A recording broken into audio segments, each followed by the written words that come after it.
Voilà, donc là, l'enregistrement est parti. Alors, on va essayer, je voulais dans un premier temps répondre aux petites questions que j'ai vues passer sur le forum.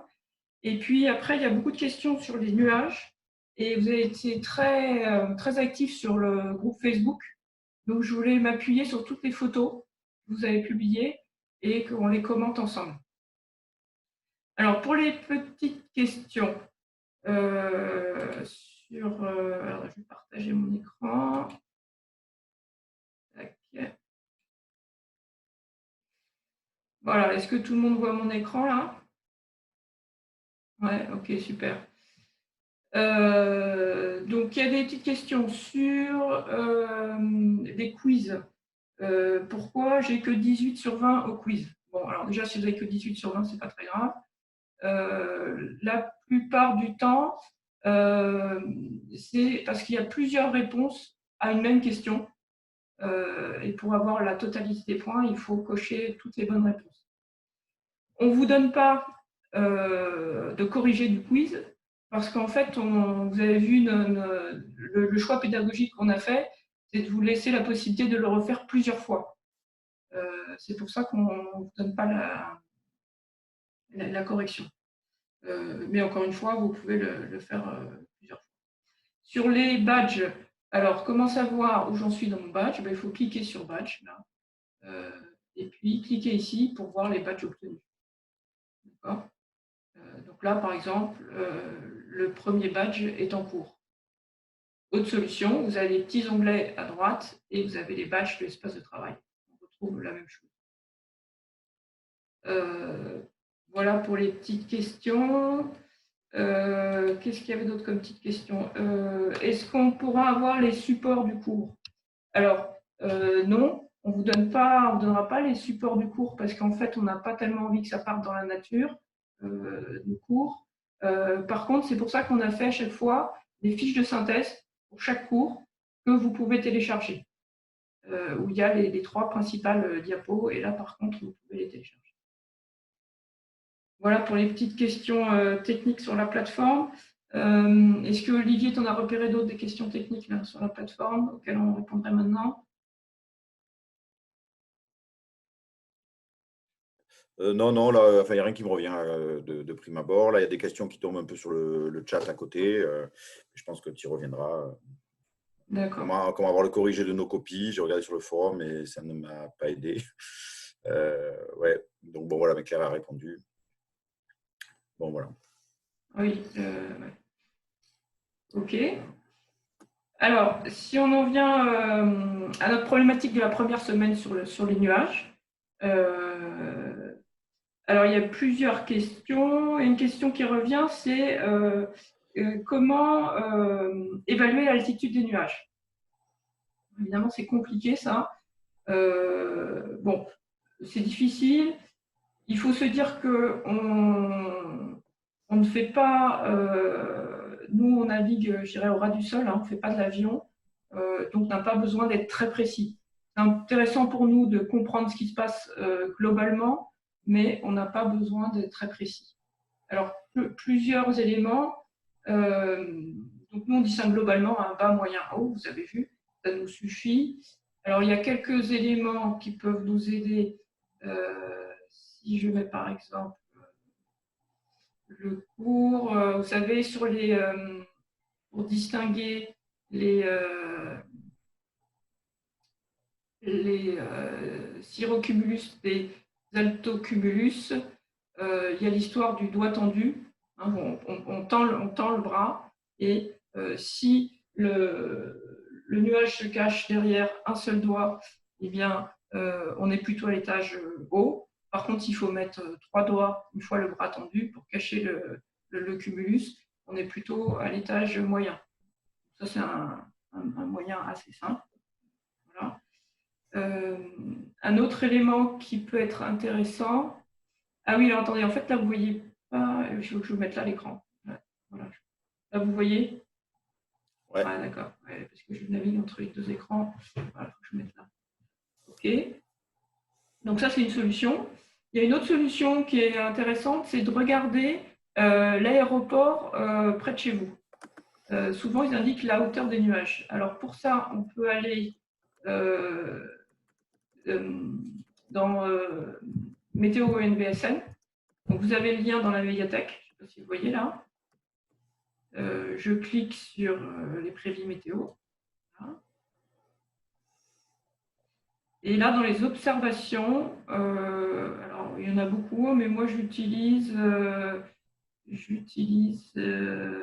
les relevés des aéroports qui sont là, le Metsat. Voilà. Et là, vous pouvez choisir à l'aéroport près de chez vous. Donc, nous, on choisit l'Orient.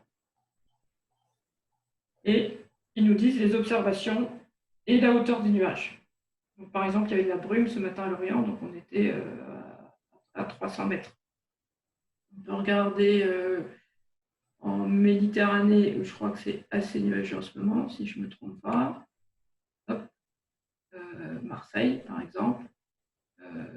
Donc là, le bulletin, il date il y a 1h30, mais on voyait quand même qu'il y avait encore couvert à 2000 mètres. Voilà, c'est une façon d'objectiver un peu son observation. Alors, je vous propose maintenant de regarder les photos sur Facebook. Il y en a beaucoup, c'est super, hein, vous partagez plein de trucs, ça nous fait rêver aussi parfois. Alors, on va les prendre dans l'ordre, tout simplement. Ça, c'était la carte hier, hein, où effectivement, on s'est retrouvé avec nuageux sur une bonne partie de la France. Voilà, ce qui est intéressant toujours, c'est dès lors qu'il y a un front qui passe, comme là sur la carte isobarique. Est-ce que vous voyez ma souris? Oui. Oui. Ouais. Donc là, on voit hein, le front occlu hein, qui a balayé la France. C'est toujours intéressant d'aller voir une carte satellite qui, elle, va préciser l'étendue du front. Parce que sur la carte isobarique, on a juste un trait, un tracé. C'est difficile de voir bon, exactement est-ce que ça prend tout l'ouest de la France, est-ce que ça prend que la Bretagne, le centre. Donc là, c'est intéressant d'associer toujours une carte satellite donc, qui est là. Et là, on voit précisément, effectivement, les endroits qui sont impactés par ce front. Et puis, toujours faire le lien avec notre observation. Donc là, j'ai pris la webcam qui est Alice Maquillot. Alors, le phénomène à Hendaye, elle est super cette photo. Hein.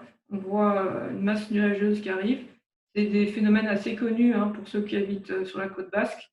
Ils appellent la galerne ou le brouillartage, je crois, comme ça. Alors en fait, c'est des nuages de basse couche, ce sont des stratus, qui sont liés à toujours pareil, à des histoires de température.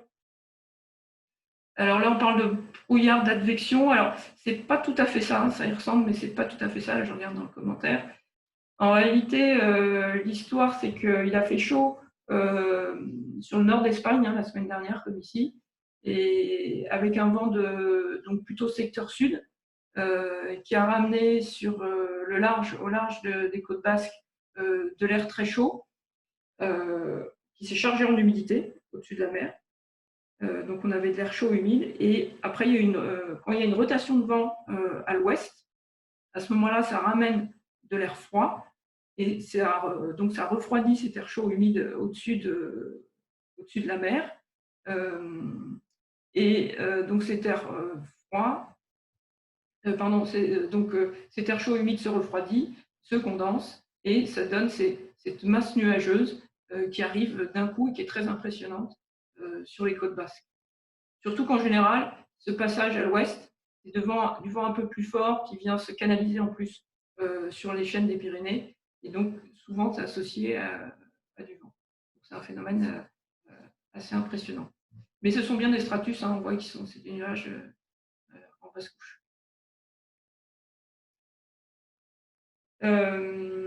Alors, altostratus en haut, cumulus en bas. Ça va au niveau... Peut-être qu'il faudrait que j'agrandisse mon écran, non? Est-ce que vous irez mieux? Mieux comme ça? Tu ouvres directement l'image en cliquant dessus, Claire. Ouais. Comme ça, c'est mieux? Ouais, alors ce qu'il y a, c'est qu'on va essayer comme ça. C'est mieux pour vous, là? Ouais. Ouais. Par contre, j'ai plus les commentaires. Ouais. On va voir comment on fait. Si tu les as à droite. Ah oui, t'as raison. Ouais. Ok. Donc là, on voit bien les cumulus en basse couche, ça c'est sûr. Au-dessus, c'est moins facile de dire. Altostratus, c'est vrai que c'est assez straté. Par contre, le ciel est bien net à côté, hein, bien bleu. Donc là, il faudrait voir le film un peu, quoi. Est-ce que c'est des altostratus qui arrivent, possible, ou est-ce que c'est des stratocumulus juste là. Mais effectivement, j'opterais aussi pour altostratus. Alors, où est-ce que je peux passer comme ça? Non, ça peut être très pratique. Je vais revenir. Alors, là, il n'y a rien. Tac. On va faire comme ça, je vais agrandir l'écran. Voilà. Souvent, vos hypothèses sont souvent bonnes et les commentaires sont souvent bons. Hein, donc, je vais faire beaucoup de redites, mais c'est intéressant de regarder vos productions. La classification des nuages est très bien, celle-là, hein, vous pouvez aller la voir. On reviendra dessus, notamment, ça permettra de corriger, je me souviens plus, je crois que c'est Marie qui a proposé un doc, on aura l'occasion de revenir là-dessus. C'est une bonne correction. Les orailles, bon, alors elle est magnifique, hein, cette photo, évidemment, on voit bien l'éclair qui descend. Donc, les orages, il faut se dire qu'il faut, pour qu'il y ait un orage, il faut qu'il y ait un cumulonimbus. Donc, dès lors que vous voyez des éclairs, on est sûr qu'il y a un cumulonimbus. Parce que pour qu'il y ait des orages, il faut qu'il y ait de la friction, il faut qu'il y ait des mouvements verticaux qui vont du bas en haut de la troposphère. Et donc, le nuage qui va de bas en haut, c'est le cumulonimbus. Alors, cirrostratus, c'est vrai que ça y ressemble. Alors, mais la difficulté de toutes les photos à contre-jour, on va souvent se répéter là-dessus, c'est qu'on a beaucoup de mal à voir l'altitude. Alors, là, j'ai envie de dire, avec la photo, aussi bien ça peut être un tout petit cumulus en basse couche, ou alors ça peut être effectivement un cirrostratus, même si on ne voit pas encore le halo. Là, il faut avoir un peu plus de recul. Alors, qu'est-ce qu'on nous propose là? Altostratus. Ouais, ça ressemble un peu. Oui, altostratus, voire altocumulus. Hein. Encore une fois, il y a des hauts ciels bleus. Nimbostratus, non, qu'est-ce qu'on propose? Cumulonimbus, non, parce que là, pour le coup, on ne voit pas de fort développement vertical. Altocumulus, alors ça, effectivement, ça c'est très caractéristique là. On voit ces gros galets avec des morceaux de ciel bleu entre les deux. Cumulus au fond, oui, ça ressemble à ça. Cette photo est intéressante et on va peut-être probablement le voir sur d'autres photos aussi. Quand on voit la masse nuageuse à l'horizon, il faut faire attention. De loin, on a souvent l'impression que tous les nuages sont collés et que c'est une strate de nuages. Puis en fait, quand on est dessous, on s'aperçoit que c'est plutôt des cumulus. Bon, mais là, ceci dit, on les voit bien bourgeonner. Donc effectivement, ça ressemble à une bande de cumulus à terre. Alors, stratocumulus, oui, alors ça c'est assez caractéristique hein, des ciels bretons, on a souvent ça. C'est un peu straté, un peu cumuliforme, ça porte bien son nom. Ce sont des stratocumulus, plutôt basse couche, voire étage moyen. Une belle photo de cumulus, là. Et puis, effectivement, on voit des cirrus dans le fond. Ça va, je ne vais pas trop vite, non? Ouais, non. Ok, merci. Ça a l'air d'aller, hein, les petits signes. Ok. Alors, altocumulus, ben oui, c'est une très belle photo d'altocumulus. Hein. Donc là, ce que je vous disais en préambule, là, l'histoire des doigts avec la main tendue, hein, c'est un bon moyen, alors évidemment sur la photo ça marche pas, mais c'est un bon moyen d'évaluer la hauteur des nuages. Sachant que, honnêtement pour nous, navigants, un altocumulus ou un cirrocumulus, ça ne veut pas dire grand-chose sur ce qui va arriver. Nous, vraiment, ce qui nous intéresse, c'est soit les nuages en basse couche, toute la famille des cumulus, hein, parce qu'on l'a vu, plus le cumulus est gros jusqu'au cumulonimbus, plus le vent va être rafaleux. Donc ça, c'est vraiment essentiel pour nous de distinguer les différentes cumuliformes. Soit la famille des stratiformes, parce que c'est annonciateur d'un front chaud. Ce qu'on est en train de voir cette semaine-là avec les perturbations, notamment avec la succession cirrus, cirrostratus, altostratus, nimbostratus, stratus. Claire, il y a une question juste en lien avec les nuages, parce qu'il y a eu d'autres questions, peut-être plus en lien avec le cours de cette semaine. Tu as une question notamment sur les brumes côtières et une question là qui vient de tomber sur le lien par rapport au beau temps, au mauvais temps, la pluie ou pas de pluie. Ouais. Je te la relis. Ouais. Voilà. Mais bon, voilà, je me dis que ça peut être en lien, donc je te la mets en tête. Ouais, très bien. J'ai envie de continuer de commenter vos photos, sauf si vous trouvez que c'est trop long. Non, je crois que ça va, tu peux y aller. Ouais, ça va. Et puis après, je répondrai aux questions en lien avec les nuages, et puis après aux autres questions, si ça vous va. Donc là, on a des petits cirrus dans le ciel, bon, très joli. Là, on a un cumulus, très joli aussi. Souvent, ce qui est intéressant dans les cumulus, quand même, c'est que c'est des signes d'instabilité. Et on a souvent des ciels bleus magnifiques avec des belles couleurs. Et ça, pour nous, c'est intéressant, c'est un bon repère en tant que navigant. Si on a des développements de bourgeons avec du beau ciel bleu, ce qui est souvent le cas dans les ciels de traîne d'ailleurs, ce qu'on voit cette semaine avec l'arrière des perturbations, ça c'est vraiment un signe d'instabilité et donc d'un vent instable et rafaleux. Alors, les photos de soleil couchant, c'est souvent très beau, mais c'est difficile à commenter parce qu'on a beaucoup de mal à voir les altitudes, justement. Ce qu'on peut dire, c'est que souvent, quand on a du ciel bleu, rouge comme ça, c'est souvent l'étage moyen, parce que c'est celui qui va être éclairé le plus facilement par le soleil couchant. Donc, comme ça, j'ai envie de dire, ce qui est rouge, là, c'est de l'altocumulus. Bon. Je ferai cette hypothèse. Altocumulus, elle est très belle cette photo là, avec les galets en plus en dessous là. C'est effectivement très caractéristique, hein, de l'altocumulus avec ses galets dans le ciel. Cirrus au soleil couchant, oui. Altocumulus, c'est pareil, très, très belle photo. Alors, cirrostratus, alors, il n'y a pas de halo hein, du tout, là. En même temps, on ne voit pas le soleil, mais on n'est pas très loin. Hein. C'est vrai qu'il y a beaucoup de cirrailles dans le ciel, mais on n'est pas encore dans la nappe vraiment du cirrostratus. Mais il faudrait voir dans les heures suivantes. Est-ce que on arrive au cirrostratus? Ça, effectivement, ça ressemble à des cirrus. Alors, qu'est-ce qu'on nous dit, là? Cirrostratus. Oui, alors je dirais la même réponse que tout à l'heure. Il faut voir comment ça se transforme. Et là, peut-être cirrocumulus. Alors, bon, là, difficile à voir sur la photo.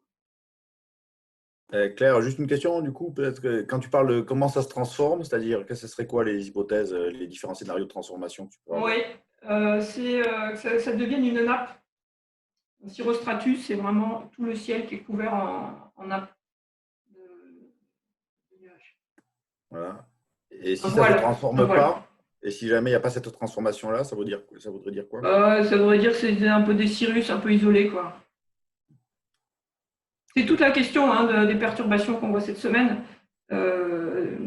S'il y a un ou deux cirrus dans le ciel, ça ne veut pas dire que le front chaud arrive. Hein. Et d'ailleurs, l'été, vous le savez bien, parfois il fait très beau, on a quelques cirrus qui sont très jolis dans le ciel, et ce n'est pas pour ça qu'il y a une perturbation qui arrive. Par contre, si les cirrus sont envahissants, si vraiment on voit des traînées de cirrus qui sont de plus en plus, qui couvrent de plus en plus le ciel, que ces cirrus se transforment en cirrostratus, c'est-à-dire que là, vraiment, tout le ciel est voilé. Et à ce moment-là, on va voir apparaître notamment le fameux halo. Alors là, ça veut dire qu'effectivement, il faut se poser la question, et probablement qu'il y a une perturbation qui arrive. Et c'est vraiment ces signes qu'il faut distinguer entre quelques filaments dans le ciel ou les cirrus qui envahissent le ciel et puis le voile complet qui se met avec le cirrostratus. Et si en plus il y a de la houle qui arrive, si en plus le baromètre baisse, si en plus tout ça, si on additionne tous ces facteurs, à ce moment-là, on voit la probabilité qu'une perturbation, qu'un front chaud arrive. Oui, c'est l'histoire du film dont tu parlais là dans ta consigne dans l'annonce par rapport au cours de cette semaine, c'est ça? Ouais, tout à fait, ouais. Okay. Est-ce que on peut continuer un peu? Vous me dites, hein. Merci de nous faire rêver avec vos photos de montagne. Il y en a qui font oui, comme ça de la tête, Claire. Il y en a qui font oui, Claire. Ah bon, voilà, on continue, merci. Il va falloir que je fasse un sondage, je vais organiser un sondage, voir après comment ça évolue. Bon, bah, tu me dis, parce qu'en fait, du coup, comme je partage l'écran, je ne vois pas bien. Oui, moi je vois un peu. Bon, après. D'accord, très bien. Ouais, merci de nous faire un peu rêver hein, dans ces temps de confinement, là, ceux qui nous envoient aux photos de Tahiti, de montagne et tout ça, ça fait toujours du bien. Donc, qu'est-ce qu'on nous dit là? Des cirrus, oui, c'est ce qu'on voit un petit peu, effectivement. Altostratus, ouais, moi je dirais même cumulus, hein, parce qu'en fait ils sont assez détachés quand même, hein, et puis ils sont plutôt en basse couche. Ouais, non, là ce sont des cumulus, on voit du ciel bleu. Stratus à l'horizon, bah ouais, alors là, typiquement, là on voit une petite ligne à l'horizon, je ne sais pas si vous la voyez, on partage d'écran. Mais là, c'est très difficile de dire, parce qu'on serait dessous, finalement ce serait peut-être pas une nappe, ce serait peut-être des cumulus. C'est vraiment difficile de voir quand on est trop loin. Enfin, vous avez vu, hein, il fait quand même beau en Bretagne de temps en temps. Je crois que c'est en Bretagne, ça, non? Ah non, je ne suis pas sûre. Alors, Altocumulus. Oui, Altocumulus. Hein. On ne serait même pas loin des Cirrocumulus, il faudra regarder, mais on verra à notre niveau, peu importe, de toute façon, mais on est à peu près dans ce type de nuages. Cirrocumulus, oui, on les voit bien, les petites balles en haut. Alors, qu'est-ce qu'on nous dit là? Après les cirrus de cet après-midi, le ciel s'est chargé ce soir. Cirrus et cumulus. Ouf, alors là, j'ai du mal à dire. C'est vrai que ça a l'air en tous les cas actif. Hein. J'aurais du mal à dire avec cette photo-là. Quand tu dis actif, Claire, ça veut dire quoi? Qu'est-ce qui te donne cette impression que c'est actif? Alors, les nuages sont effilés, hein, donc ça veut dire qu'il y a du vent. On voit bien d'ailleurs les cirrus, hein. C'est vraiment des nuages du vent, mais c'est du vent d'altitude. Ce qu'on voit dans les perturbations, hein, il y a du vent d'altitude, ça ne veut pas dire qu'on l'a tout de suite, hein, mais ça veut dire quand même qu'il y a du vent qui arrive. Et puis après, ce qu'il faut regarder, c'est le brassage vertical. Est-ce que ça accumule ou pas? Et là, les nuages sont un peu. J'ai du mal à dire sur cette photo, hein, parce que les nuages sont un peu palos. Il faudrait voir, est-ce qu'il y a du développement vertical? Et là, ça serait signe d'instabilité. Tu as une question, Claire, mis à part les quartiers isobariques, etc., mais tu as une question sur quels sont les nuages dits de beau temps par Michel? Ouais, alors les nuages de beau temps, on va en voir après, hein, il me semble qu'on en a dans votre belle photothèque là. C'est ce qu'on appelle des cumulus humilis. C'est des petits nuages, des petits cumulus. Ils bourgeonnent un peu, mais pas trop. Ils bourgeonnent un peu parce que ça signifie qu'il fait beau et chaud. Comme il fait chaud, ben, l'air chaud monte, s'élève, il refroidit, condense. C'est des petits cumulus. Donc ça, c'est des nuages de beau temps. Par contre, si les cumulus grossissent beaucoup plus, voire se transforment en orage, comme c'est le cas parfois en Méditerranée, bon, là, on n'est plus dans le beau temps. Je crois qu'on va en voir un après. Donc là, un petit cirrus. Alors là, typiquement, là, un petit cirrus qui se promène isolé, bon, c'est pas pour ça qu'il y a une dépression qui arrive. Hein. Alors, oula, un ciel bien chargé, altostratus. Ouf, altostratus. Ouais, moi j'aurais même dit stratocumulus. J'ai l'impression que c'est plus bas. Hein. Bon, on est peut-être un peu entre les deux couches. Rien dans le ciel Valtais. Bah, imaginez que c'est tous les jours comme ça ici. Hein.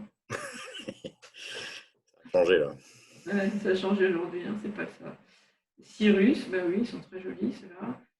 Ils sont pas encore envahissants là. Hein. Ça, c'est intéressant de voir comment ils se transforment ceux-là. Hein. Si on commence à avoir plusieurs traînées comme ça, là on se dit ah oui, là il faut se poser la question, est-ce qu'il y a un fond? Nimbostratus, oulala, oui, alors là, je n'ai pas du tout envie d'aller naviguer, là. On voit la pluie, l'épaisseur des nuages, non, ça ne peut pas trop envie, là, on va les rafales. Là, c'est la même chose. Stratocumulus et nimbostratus, hein, on a vraiment les deux, là, parce qu'on est vraiment dans la basse couche. C'est toute la difficulté du nimbostratus, hein, c'est qu'on ne voit pas les contours.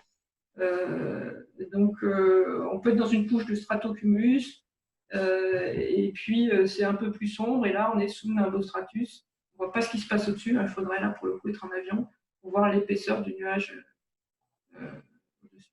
Mais c'est sûr que quand on voit un ciel perturbé comme ça, gris, vous le savez bien intuitivement, hein, c'est un vent. Des cirrus. D'ailleurs, moi j'ai une question bête, Claire. Moi, comme je prends le micro, que j'ai le droit. Qu'est-ce qui fait qu'un nuage est gris ou blanc? Oui, alors c'est une bonne question. Ah. Bien sûr, hein, on travaille en équipe. Hein. C'est tout simplement que la lumière passe plus ou moins. Et elle passe moins, plus il y a d'humidité, plus il y a d'eau dans le nuage, moins elle passe. Donc en gros, mais d'ailleurs on le sait bien intuitivement, hein, quand on a un nuage gris qui arrive à l'horizon, on sort le ciré. Voilà, c'est ça. Donc là, on se doute qu'il va pleuvoir sous les nuages. Et qui dit de la pluie, dit de l'air descendant, et donc souvent des rafales. Dès lors qu'il pleut, vous pouvez vous attendre, on peut s'attendre dès lors qu'il pleut à un changement de vent en force et en direction. Alors, ce n'est pas toujours exactement comment, mais dans tous les cas, on doit être vigilant. Donc là, c'est pareil. Hein. Alors, on a du mal à voir l'altitude là, mais c'est bien gris, donc c'est très chargé. Et puis, on voit là ces espèces de moutons là. Ça, c'est pareil, c'est signe d'instabilité. On se doute que le vent ne va pas du tout être régulier. Ah, ça fait du bien de voir des photos comme ça. Hein. Les copains de Tahiti, là. Ouais. Non, c'est super de partager tout ça. Donc, en plus, elle est belle cette photo. Là, on voit les cumulus accrochés à la montagne. Donc ça, c'est typiquement un peu des cumulus de beau temps. Hein. Il fait beau, donc ça chauffe sur les reliefs. Et on a de l'air chaud qui monte, qui se refroidit. Et on voit bien la base, hein, d'ailleurs, qui est relativement linéaire ici, parce que c'est l'isotherme à partir duquel l'air saturé se condense. Et on voit ces petits cumulus. Et au-dessus, on a effectivement des cirrus. Alors celle-là, elle est un peu fade, c'est des cumulus, hein, tout simplement. Ici aussi, c'est des cumulus. Voilà, les cumulus aussi. Cumulus, voire stratocumulus, oui, plutôt stratocumulus, hein, parce qu'ils sont quand même un peu collés, tous nos cumulus. Stratocumulus, pareil. C'est des nuages qui sont quand même très fréquents en métropole, hein, les stratocumulus. Alors, à contre-jour, c'est toujours très beau, mais très difficile. Voilà. On voit les cirrus en haut, ça c'est sûr.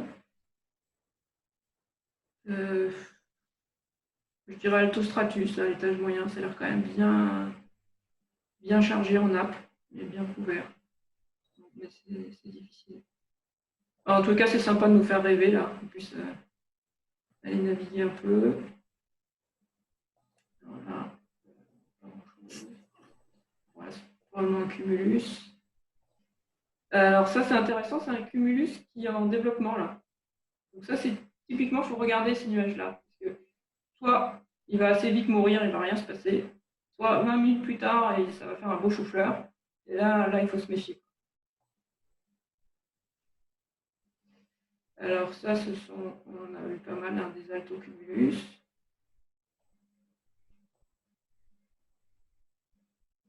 Altostratus peut-être.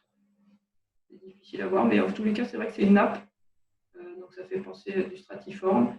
Quel étage, c'est difficile à dire, mais pourquoi pas Altostratus. Là, je dirais qu'il y a, alors je ne sais pas si vous voyez en copie d'écran, mais j'ai envie de dire qu'il y a 2 étages. Au loin, il y a un altostratus en nappe, et devant, j'ai l'impression qu'il y a du stratocumulus. Alors, ça c'est joli, un stratus mamatus, avant un gros orage. Donc effectivement, les mamatus, hein, en forme de mama, là, ça veut dire qu'il y a de l'eau qui descend. Et donc bien sûr, il faut faire attention. Hein. Ça veut dire que des averses possibles et forcément des vents, pareil, plus ou moins.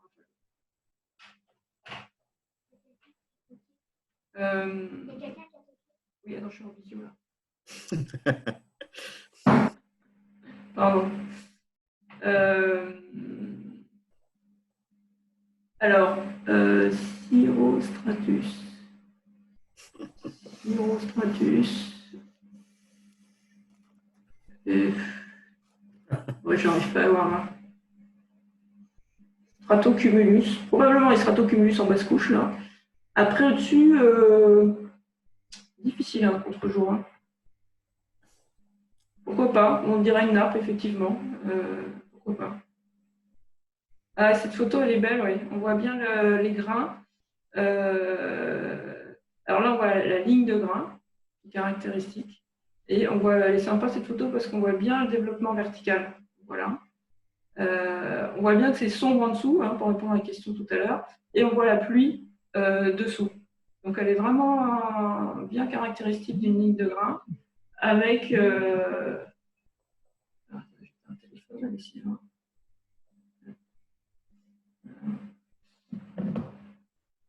Donc ouais, très belle photo celle-là. Donc là, là c'est sûr qu'il pleut, c'est sûr qu'il va y avoir des rafales, notamment à l'avant du grain. Donc là, c'est pas le moment d'aller dormir. Hein. Là, il faut être sur le pont, prêt à manœuvrer. Et la photo d'en dessous, c'est pareil, elle est intéressante parce qu'on voit un peu tous les développements de grains. Donc avec des cumulus ici, je ne sais pas si vous voyez bien la souris, un cumulonimbus. Alors on va dire avant des petits cumulus, il y a ce qu'on appelle un congestus, c'est-à-dire le cumulus là qui est en forme de chou-fleur, et le cumulonimbus qui lui s'étale. En haut, il faut imaginer qu'en haut de la troposphère, il y a ce qu'on appelle la tropopause, en fait, qui est une limite thermique et sur laquelle vient s'étaler en forme d'enclume le cumulonimbus, et c'est comme ça qu'on le reconnaît. Mais là, il est presque déjà en fin de vie, le cumulonimbus. Le moment où il est le plus actif, c'est presque avant, ici, en chou-fleur, parce que là, on a vraiment de l'air ascendant. Et parfois, on le voit à l'œil nu, hein, on voit ces bourgeons. Et là, ça veut dire qu'il y a beaucoup d'ascension verticale et aussi et de vent aussi qui descend. Donc, ça veut dire pour nous beaucoup d'instabilité. Ouais, c'est très intéressant. Ça, ce sont des cumulus. Qu'est-ce que c'est ça? Vous voyez, peut-être des altocumulus, j'ai envie de dire. Des petits cumulus. Ils n'ont pas l'air très épais hein, pour l'instant. Là, ça reste plutôt cumulus de beau temps. Ça, c'est plutôt stratocumulus. Hein. L'étage bas moyen. Altocumulus, effectivement. Ça, je ne sais pas ce que c'est. Mais en tous les cas, on voit que c'est sombre. Probablement de l'air qui descend, là, il y a la pluie. Donc, probablement des changements de vent dessous. Ça ressemble quand même à un gros cumulus. Quoi. Je continue, vous me dites quand vous en avez marre. Hein. Qu'est-ce que c'est que ça? Là, il y a du cumulus. Oui, dites-nous ce que vous en pensez là, un peu collectivement, où on passe, on va peut-être passer à autre chose, je pense là. Non? Qu'est-ce que vous en dites? Ouais, c'est bon. Et s'il y en a qui sont déçus de ne pas avoir eu le commentaire sur leur photo, on y reviendra plus tard. Quoi. Voilà, on va arrêter. Donc, je regarde juste s'il y aura une ou deux photos qui seraient. Ça, c'est. Ah, si, juste peut-être qui serait intéressant, c'est quand même de corriger la. Où est-ce qu'elle est? Je crois que je me souviens plus. Qu'est-ce qui a fait une. Peut-être. Il y a quelqu'un qui a fait un petit doc.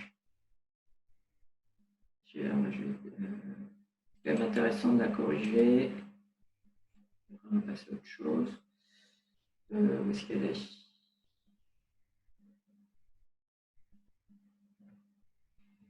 Voilà, Marie. Alors, déjà, c'est super sympa de faire ça, de proposer comme ça des petits récaps. Alors, en fait, j'ai dû ouvrir là. Alors, en fait, juste la correction, elle est sur Facebook, là, le lien qu'on a vu tout à l'heure, là, le lien de l'OMM, là, la correction est là, dans le tableau qui est là. Donc,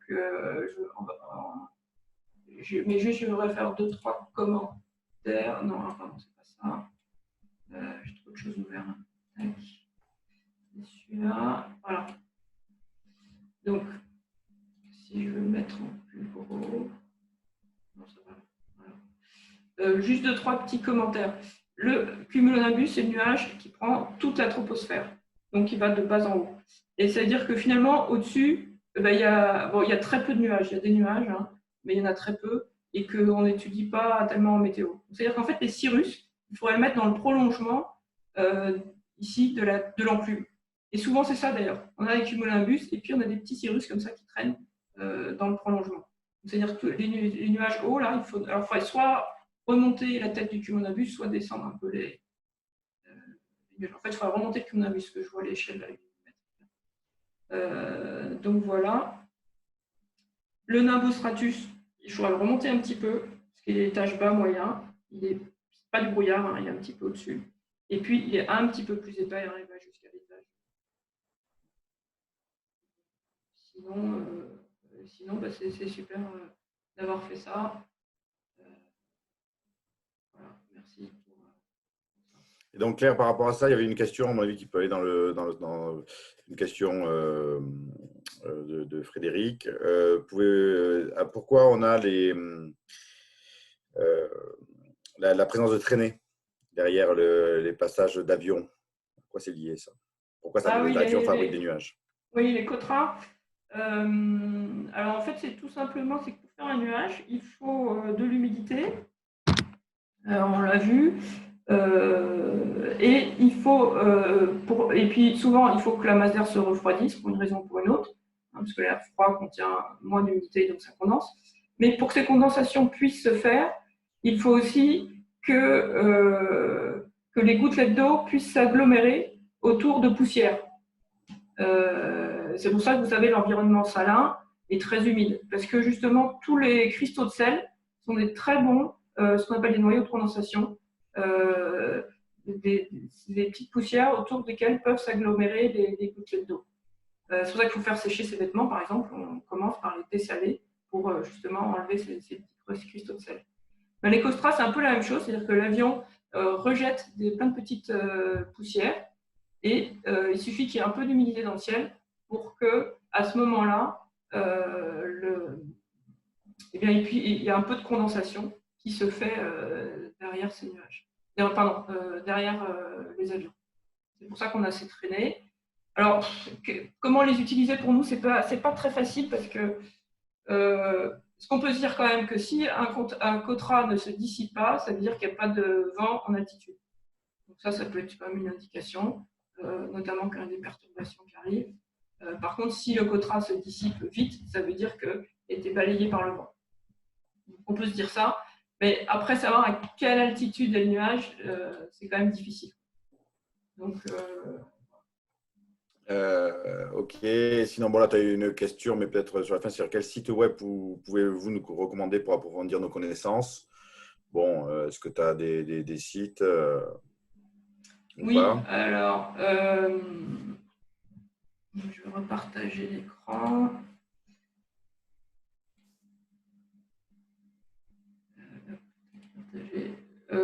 Alors, ce qu'on a fait à l'école, on a fait une cytothèque. Hein, quand vous allez, pareil, hein, je reviens dans la médiathèque. Vous allez dans le portail météo, les prévisions. Et là, on a classé les différents sites pour faire les prévisions météo. Alors, c'est les sites qu'on utilise à l'école, hein, c'est très subjectif. Mais bon, ça vous permet déjà de faire votre marché, d'aller voir un peu les différents sites. L'objectif, c'est que ça soit une page collaborative. Donc, s'il y a des sites qui ne marchent plus, le lien ne marche plus, vous n'hésitez pas à nous envoyer un mail et puis on l'enlève. Inversement, si vous voyez des super sites, on les rajoute. L'idée, c'est que ça serve à la communauté. Ça, c'est pour les sites de Prévit. Et quand vous allez dans la médiathèque, c'est pareil, on a essayé de recenser les liens qui sont intéressants au niveau de la formation météo. Donc, il y a le C'est pas sorcier hein, qui est toujours très bien. Et puis ici, on a recensé différents liens. Chez Météo France, c'est quand même une mine d'or. Il y a énormément de réponses, beaucoup de questions météo, donc ça vaut vraiment le coup d'aller voir. Pareil, si vous avez un super site, n'hésitez pas, on rajoute dans la site. Voilà, alors après, Claire, tu avais pas mal de questions sur, à mon avis, qui sont plus en lien avec la semaine en cours, là, tu vois, donc sur les questions, sur les… alors, je te les mets… Ah, non, tu en avais une encore sur les nuages, quand même, qui était sur les brumes côtières, pardon. Donc, Ouais. ça, c'est peut-être plus en lien avec la question des nuages, de l'humidité, etc. Peut-être la dernière, du coup, sur cet aspect-là. Alors, le brouillard, c'est vrai que c'est un sujet à part entière. Qu'est-ce qu'on peut dire rapidement? Il y a plusieurs types de brouillard, il faut arriver à les distinguer. Donc, je n'ai pas trop envie d'ouvrir le chapitre. Ce qu'on peut juste dire, c'est toujours cette histoire de température. C'est-à-dire que dès lors que, pour une raison ou pour une autre, la température va se refroidir, notamment en basse couche, on a un risque de brouillard. Et que ça se joue à 1 degré près. Donc, c'est pour ça que les prévis ne sont pas toujours faciles à faire. Ok, merci. Après, donc, je pense que tu as pas mal de questions quand même en lien avec la semaine qui a déjà commencé autour des perturbations. Voilà, donc tu as des questions sur les fronts, évidemment, les fronts occlus. Tu as des questions sur la lecture des cartes isobariques et comment sont construites les lignes des différents fronts. Et tu as aussi des questions sur l'origine de la houle, et qui vont, à mon avis, toutes dans le même, dans le même sens. Alors, est-ce que c'est un sujet qu'on aborde un peu maintenant avec quelques clés, ou est-ce que ça sera l'objet de la visio de la semaine prochaine? Je ne sais pas. Je te laisse.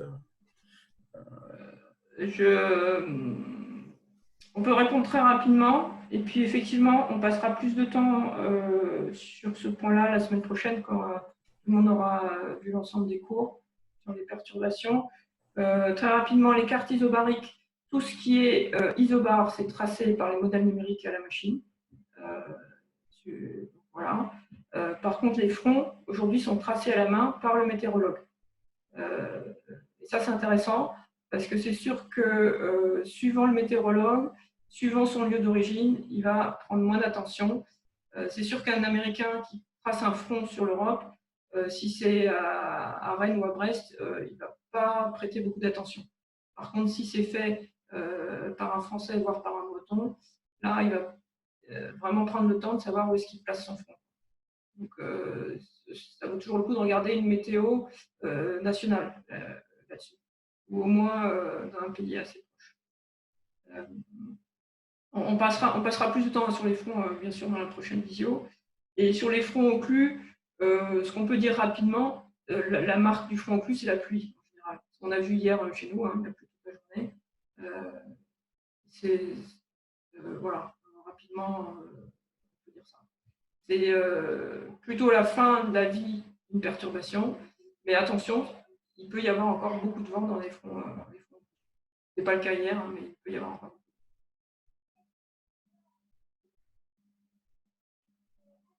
L'origine de la houle. Alors, l'origine de la houle, là, je vous invite. Là, vous me tendez la main, la perche. Donc, on a un cours qui commence samedi, cette semaine. Donc, on a deux modules à suivre. Le premier, c'est justement la formation de la houle au large et les différents types de mers qu'on peut rencontrer en navigation côtière ou au large. C'est le premier module. Et le deuxième module est que fait la houle quand elle arrive sur nos côtes.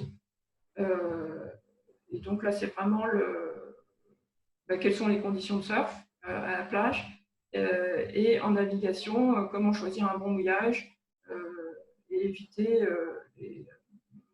les houles croisées et les mers fortes proches des côtes. Voilà le programme. est-ce que, oui, vous pouvez encore vous inscrire aujourd'hui? Je crois que c'est le dernier jour. Hein, ouais, c'est le dernier jour. voilà. Et il n'y aura pas de retardataire, parce qu'après, c'est la misère sur la gestion des comptes. Comme là, ça a été un peu la misère avec ceux qui avaient déjà des comptes, ceux qui n'en avaient pas et tout ça. On va normalement s'améliorer. Donc à minuit ce soir, la fermeture Voilà. des comptes. Et là, la comptable, elle ne veut rien savoir. Clôture des inscriptions. Voilà. Non, j'ai pas d'autres, il n'y a pas d'autres questions. Enfin, ah si, il y avait une question là sur une remarque par rapport à ton bouquin, apparemment, avec des gens qui le trouvent très bien fait, celui que tu avais fait sur la météo. Et donc, apparemment, il est plus édité. C'est le cas ou pas? Alors, il y a 2 livres. Donc il y a la météo pour les plaisanciers. Alors ça, est-ce qu'il est normalement les deux sont normalement encore édités. Hein. La météo pour les plaisanciers, normalement, il est encore édité. Et en tous les cas, le dernier, qui date d'il y a 2 ans, Comprendre la mer et la voile, guide du jeune navigateur. Alors lui, on vient de refaire une réédition. Donc, normalement, il est disponible un peu partout. Ouais, je pense que c'était le premier dont je ne sais plus qui parlait sur le chat. D'accord, bah écoutez, je vais me renseigner. Il est tombé à l'eau. Voilà. Non, mais non, il n'a peut-être pas dit que c'était pas édité, mais il se demandait comment. Parce qu'il l'a fait tomber à l'eau, je ne sais plus exactement. Bref, il y avait un problème. Non, normalement, on le trouve sur le net. Le premier, les deux, on le trouve facilement sur le net, et le deuxième dans les librairies un peu partout. Mais bon, c'est vrai Ah ouais, introuvable sur Amazon. On n'achète pas sur Amazon, c'est pas bien. C'est plutôt une bonne nouvelle, ça. Alors, effectivement, Bon, voilà. on parle des nuages dans les deux. Ah, ni à la Fnac, c'est moi. Bon, ben, Et de quel livre là? Donc de la météo pour les plaisanciers ou Comprendre la mer et la voile?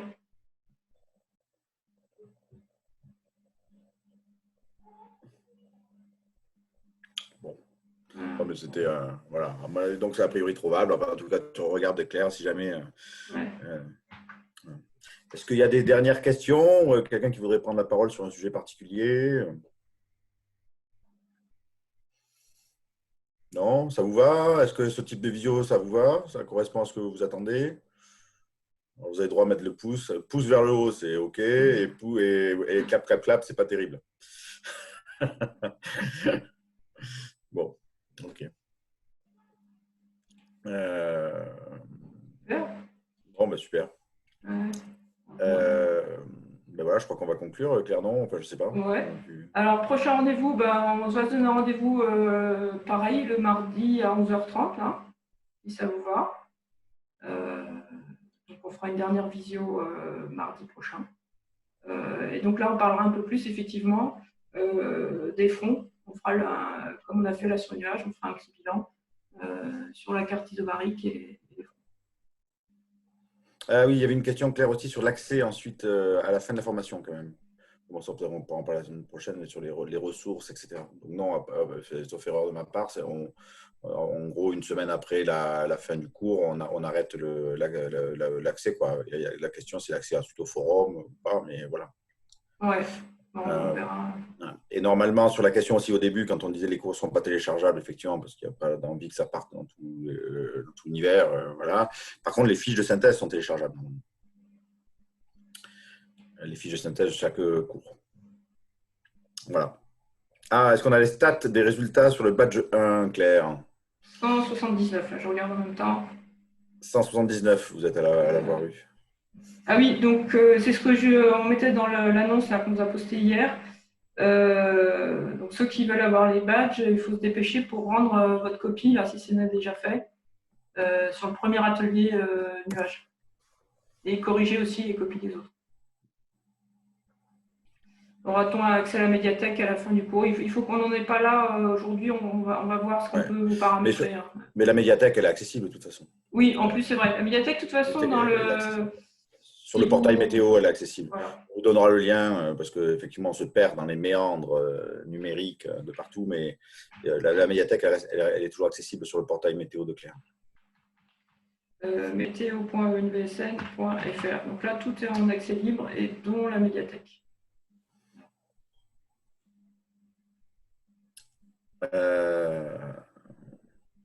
Les stats de résultats.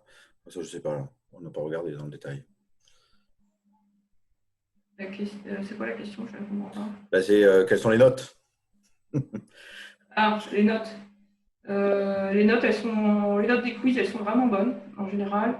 Et les notes de l'atelier nuage, elles sont pas mauvaises, hein. Parce que moi j'ai fait un check hier. J'ai regardé notamment toutes les notes qui étaient en dessous de 10 pour voir s'il pouvait y avoir un litige, et il y en avait très très peu. Et quand c'était le cas, j'ai refait une correction. Voilà. Et ensuite là-dessus, effectivement, même du coup, là, on s'est aperçu qu'on avait oublié de vous donner la possibilité de consulter vos copies. Ça, on s'en est aperçu, je ne sais pas, milieu de semaine dernière, enfin, je ne me rappelle plus, après la visio. Donc là, vous pouvez aller consulter vos copies et les corrections sur l'atelier nuage. C'est accessible. Voilà. Et effectivement, pour rebondir là sur la dernière remarque, hein, nous, ce qu'on veut surtout, c'est vous créer une dynamique et une méthode, c'est-à-dire qu'on voudrait que vous preniez l'habitude d'observer, et surtout ça, hein, de faire le lien avec les prévis. Et c'est le but de ces ateliers surtout, hein, plus que les notes, c'est vous mettre dans cette dynamique-là. Et que vous produisiez là sur ce cours, c'est très bien. Mais surtout, ce qu'on voudrait, c'est qu'après, vous ayez à chaque fois cette dynamique. Je regarde le ciel et j'essaie de faire le lien avec ce que me donnent les météorologues, les cartes ISO, les prévis. Voilà. Bon, ben, c'est l'heure d'aller manger, non? En tous les cas, bravo pour toutes vos productions, hein, que ce soit sur la plateforme ou sur Facebook. Continuez comme ça à produire, c'est super intéressant. Ça nous fait un peu rêver pendant ces temps de confinement, c'est bien aussi. Et puis, on espère vraiment que ça va vous servir sur l'eau. On espère très bientôt. Ouais. Et puis la visio sera donc en ligne rapidement, pour ceux qui veulent la revoir. Voilà. On se dit au revoir comme ça. Au revoir tout le monde. Allez, bonne continuation. Travaillez bien encore cette semaine, il y a encore un peu de travail.